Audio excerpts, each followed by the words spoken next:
So hi, my name is Sajan Maharjan. I'm instructor of BCS अथवा baristascoffeeschool. Right? So म चाहिँ आज चाहिँ जस्ट Aeropress को रेसिपी चाहिँ जस्ट इन्ट्रोड्युस गराउँदै छु तपाईहरुलाई. सो जुन चाहिँ मैले जस्ट 2021 मा युज गरेको थिएँ. सो Aeropress र चाहिने सामानहरु चाहिँ फर्स्टमा हामीलाई चाहियो Aeropress. सो यो चाहिँ Aeropress. सो नर्मली अनि अर्को चाहियो हामीलाई अब कराफ चाहियो जसमा चाहिँ अब हामी ब्रु गर्दै छौं. अनि चाहियो हामीलाई अब ह्यान्ड ग्राइन्डर अनि चाहियो पानी अनि चाहियो कफी हो है. अनि फिल्टर पेपर पनि चाहिने काम चाहिँ गर्छ यसमा. सो हामी चाहिँ यस्तो राउन्डर वाला फिल्टर पेपर युज गर्दै छौं है.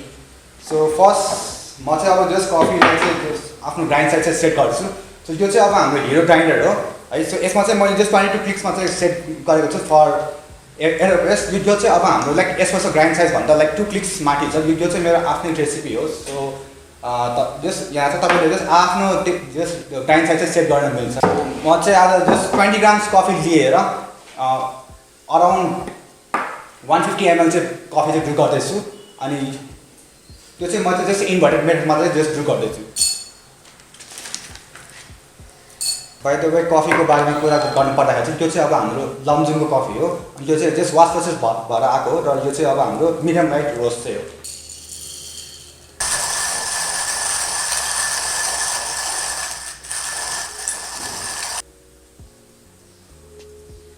So dry smell गर्दाखेरि चाहिँ यसमा like kind of like acidic flavour अनि काइन्ड अफ लाइक हल्का के भन्छ डार्क चकलेट फ्लेभर चाहिँ आइरहेको छ since it's medium roast. So we expect that flavour. So पानीको टेम्परेचरको बारेमा कुरा गर्दाखेरि चाहिँ since it's medium light roast. So हामी चाहिँ नर्मली लाइक 88 सम्म चाहिँ युज गर्दैछौँ पानी. 88 डिग्री सेल्सियस राइट फेरि. सो सिन्स Aeropress चाहिँ अब दुईटा जस मेथडले गर्न मिल्छ. सो म चाहिँ गर्दैछु आज चाहिँ inverted method which is my recipe. So inverted भनेको चाहिँ अब हामीले जस्ट कफी चाहिँ यो पिस्टन यो चेम्बरभित्र हाल्छौँ पानी यहीँ हाल्छौँ र यसलाई चाहिँ अब तपाईँको जस्ट एयर पास गरेर यसलाई चाहिँ अब जस्ट इन्भर्टेड मेथडमा चाहिँ प्रेस गर्ने काम चाहिँ गर्छौँ हामी चाहिँ त्यसमा. यो चाहिँ अब हामीले लाइक दुईवटा टाइपले गर्न मिल्छ. एउटा चाहिँ छ इन्भर्टेड अनि अर्को चाहिँ छ हाम्रो standard method.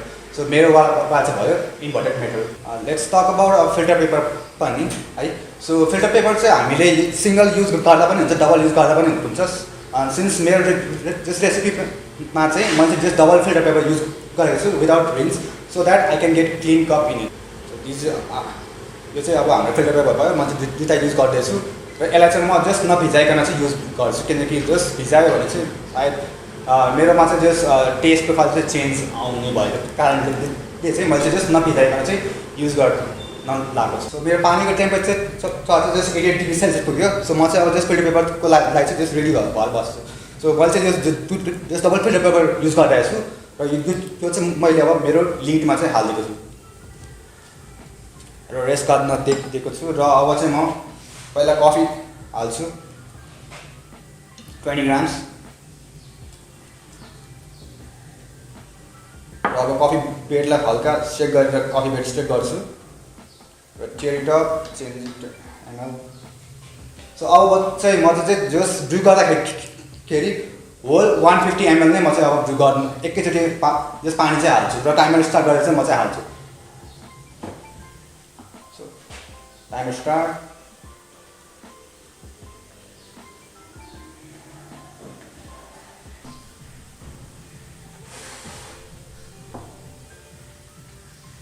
Let the excessive air out.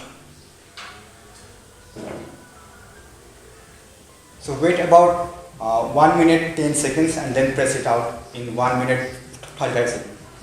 अनि प्रेस गर्दाखेरि सिन्स यो चाहिँ अब हाम्रो सिसाको भेसल भयो. सो त्यही भएर म चाहिँ एउटा सानो कपडा युज गर्दैछु सो द्याट यो भेसल चाहिँ नफुटोस् भनेर.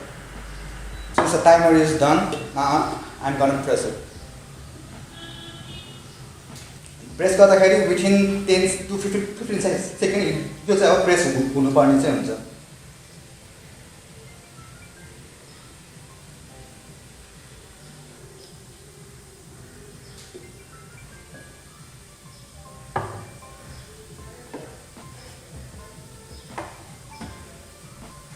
So I got about 120 ml. सो यसमा चाहिँ म हल्का अब बाइपास गर्दैछु मेरो पानी चाहिँ. सो